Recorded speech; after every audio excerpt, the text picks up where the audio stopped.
Hello everybody. My name is Melissa from stampwithmelissa.com. I am an independent Stampin' Up! Demonstrator located in the United States, and today I'm really excited to share with you this adorable card. This is the inside, and yes, I am getting a head start on Christmas.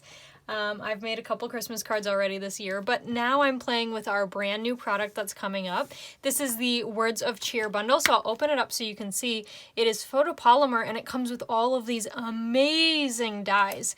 Now, I would open up the catalog and show you what it looked like, but I'm not allowed to open it up yet until August 3rd, but this is what the outside looks like, and this Words of Cheer set is in here. And I can actually tell you, hold on, I gotta take it off camera and flip to the right page. If you already have your catalog, it is on page 20. So check it out because it's awesome. And speaking of this, if you don't have a catalog and you're not currently working with a demonstrator, please let me know. I'd be very, very happy to pop the catalog in the mail for you. I send them out for free across the US, so just let me know that you want one and I'd be happy to get that to you. All right, so let's go ahead and dive in. As you can see, I'm using a lot of new product here. So I've got that Words of Cheer bundle in here, and then I've also got this embossing folder back here, which is called the Timeworn Type. And this is part of, I believe it's called the Harvest Meadow Suite in that new catalog too. So these two items, the bundle and the embossing folder, won't be listed as products used in that link on my blog post, which by the way is down in the description box below. They won't be listed there because I can't list them until August 3rd, so they won't show up until August 3rd. So just keep that in mind, but they are stunning and so fun to work with. So let's go ahead and make this card. All right, I'm going to move this off to the side, and I will give you some measurements as we go. So first off, and I apologize, things are a little messy, but that's just how they have to be sometimes, right? So first off, I'm using my Stamparatus. Again, this is a little bit messy, my piece here, but hey, why not use it till I can't anymore, right? And I'm being very careful with my magnets. Okay, so I have got a piece of basic white cardstock. This is 3.5 inches by 3.5 inches, and I'm gonna line it up here. Now you can line it up wherever you want in your Stamparatus, but I know that if I go in this corner here, it will be exactly where I want it. So I'm gonna go ahead and place these magnets down, and then I'm actually gonna take the stamp set itself and put it underneath this plate. I find that when you have this plate level, it's a lot easier to ink up. So actually, before we ink it, we'll go ahead and make sure, yep, that the magnets aren't intruding, and they're not. So I'm using my Tuxedo Memento Black ink, and I am inking this up. And I'm sure it's, you know, probably a little bit hard to see with that stamp set right under there, but we are inking it up. It looks good. And the reason I'm using the Stamparatus is because this is kind of a large image, and I want to make sure that it is stamped as best as it can be. So I'm going to go ahead and lift that up, and you can see that there are pieces that I missed, which is no worries because I can just close it again and rub my fist on here. Now if I was wearing sleeves, I would use that, but I'm not today, so we'll lift that up, and you can see that looks pretty good, but there's still a little bit missing. So what I'm actually going to do is I'm going to go ahead and ink it up again. And this is going to give me a little bit of a truer black. I love our Tuxedo Memento Black ink pad, but it's not always as black as you want it to be. So we're going to go ahead and do it again. And the nice thing about the Stamparatus is it goes right over the top of that stamp again. I didn't even have to move it. So let's see how we, oh, that looks beautiful. Again, right here, we're missing some, and you can actually see it in there. So I think that I probably just have a bubble from when I put the stamp on my plate. So we'll rub there. Oh, beautiful. There we go. There we go. All right, so I'm going to take this piece out and set my Stamparatus to the side. I'll move that to the side as well. And now we've got this beautiful piece that we can go ahead and color. I'm going to use my blends. So I've got, let me see, these are the Granny Apple Green, Mint Macaron, and Poppy Parade, and I am using some fun colors today. So I'm going to go ahead and start with the Poppy Parade and color these beautiful flowers. This is such a stunning set, and you know, this would be really beautiful to, my birthday is in December, so I always look for sets that you can turn into birthday cards pretty easily too, right? Like this one would be beautiful for birthdays, for those winter birthdays. with the holly berries in there still, and then the beautiful flowers. Whereas like a Christmas tree set, you can tell that's pretty much for Christmas. So I always look for a set that you can do some fun things with. And then there's that die cut piece in this set too that says happy, and you could just add in a birthday from a different sentiment set or wherever, and you'd have a really, really fun card. So I'll actually probably have to make a couple of those because I have three more friends who have the same exact birthday that I do. I should say 2 friends and my cousin, who I suppose is still my friend. But yes, I was born on his birthday, on his 8th birthday. So kind of fun. All right, so I am just coloring these in. So you can see I used the dark one in the center of the flower, and then I'm going back over with the light one to color it in.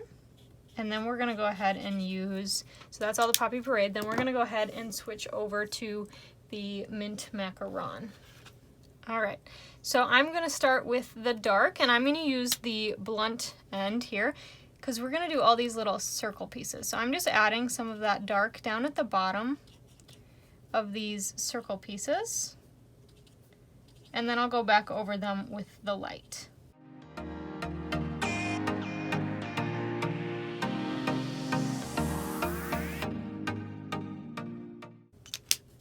All right, and last but certainly not least, we're gonna go ahead and use the Granny Apple Green. And you can see actually my tip is pretty bad on this one, so I am gonna use the blunt end too. That's just, you know, it's just shows the wear of how much I've used this marker. Eventually your tips might look like that, and that's okay, but it might, you'll have to judge for yourself and how it looks for you, but that might mean it's time for a replacement. So for me, I would say it's probably time for me to replace my Granny Apple Green.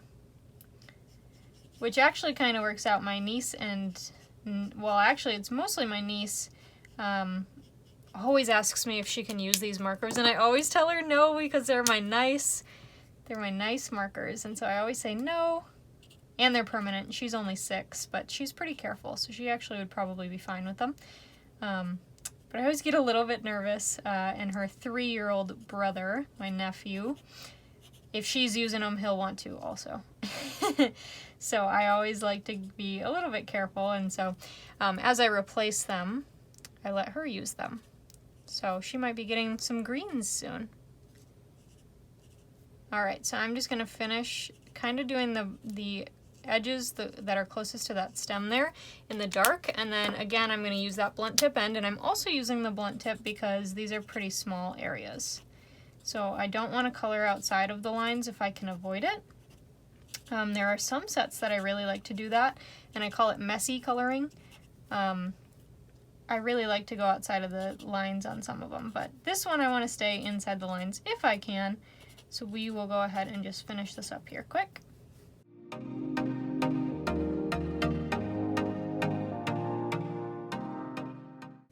All right, there we go. So I'll move those out of the way. Okay, so now we've got that beautiful piece. I'm gonna go ahead and do all of my stamping then. So I've got this little piece of basic white, and this measures, let me see here, it's about 3/8 by 3 1/4. And then I am using the Season's Greeting Sentiment with some Poppy Parade ink.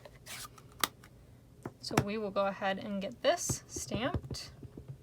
And this is pretty tight, so I apologize if my head's gonna get in here for a second. Just wanted to make sure I got that lined up, like so. And then we'll go ahead and close this guy. And then we'll go ahead and stamp the inside. So now I've got a piece of basic white. This is 4 by 5 1/4. That's gonna be for the inside of the card. So we're gonna go ahead and use Mary Merlot ink. And this sentiment says, wishing you a joyful Christmas. And I'm gonna go ahead and stamp that down. Beautiful. And then I'm gonna bring in the cute holly leaves and my Tuxedo Black ink again. And then we're gonna go ahead and color these in with the Mint Macaron blends. So I'm gonna stick this maybe right around there. And And then I'm gonna do another one on this side.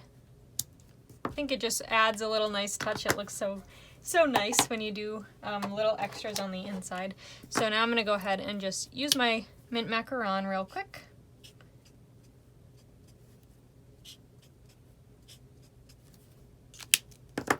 And now I'll go in with the light.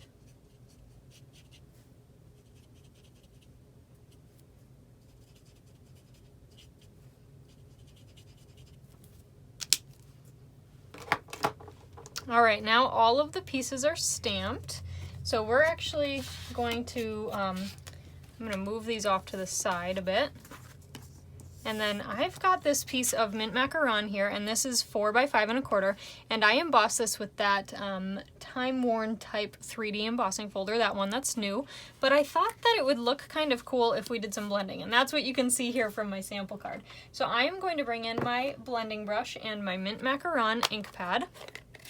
And we're gonna do some blending on this panel to help those words kind of stand up. So I've just rubbed that in, and then I'm gonna start off, and I'm just kind of going lightly because I don't need it to blend too much since it's tone on tone. But even looking at this side compared to this side, you can see all of those words because they're raised, which is hard to tell on camera, but they are raised. Adding this color in, even though it's the same color, you know, it's the same tone, it really helps you to be able to see them a little bit better. And I'm not too concerned about the very middle because it's going to be covered up. But we'll go ahead and I'll do it anyway, I suppose. But it just adds kind of a fun extra texture to it that it didn't have before. All right, so there we have that. Isn't that cool? So we're going to go ahead and start assembling everything. So I'm going to add my seal adhesive to the back of this. And then we're going to put it on our mint macaron card base. This is a standard 8.5 by 5.5 that I have scored in half on the 8.5 inch side at 4 1/4. And because that's embossed, I always like to make sure it's sealed on the opposite side. So we can go ahead and fold this, and I'm using my bone folder to burnish it, just like that. So we've got that piece, and then I'm going to take our beautiful flowers, and we will adhere that to this piece of Mary Merlot, and this piece measures 3 5/8 by 3 5/8. Whoops. So it's just a cute little square. And I wanted to use mint macaron and Mary Merlot because I don't use these colors all too often. And so I thought, you know what, we're making a Christmas card anyway, so why the heck not, right? All right, so I'm gonna put some seal on the back of this piece, and then I'm gonna center it here, just like that. And I love this because you could really do a bunch of them in no time. Then I've got this piece of Mary Merlot, and this is, it's a little smidgen more than a 1/2 inch by 3 3/8. So I'm going to use my seal on the back of the basic white piece, and then we will go ahead and add this. Creates a beautiful frame for it. And then I'm going to use some dimensionals to pop the sentiment up. There we go. And then we're going to go ahead and put it right about here. I thought it looked kind of cool when it peaked a little bit higher. All right, now we're going to take our inside piece and add our seal. And then I'm going to adhere that.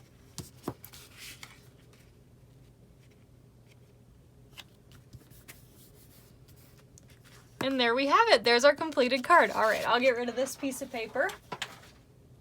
So you can see there is our completed card, and here's the original one I did.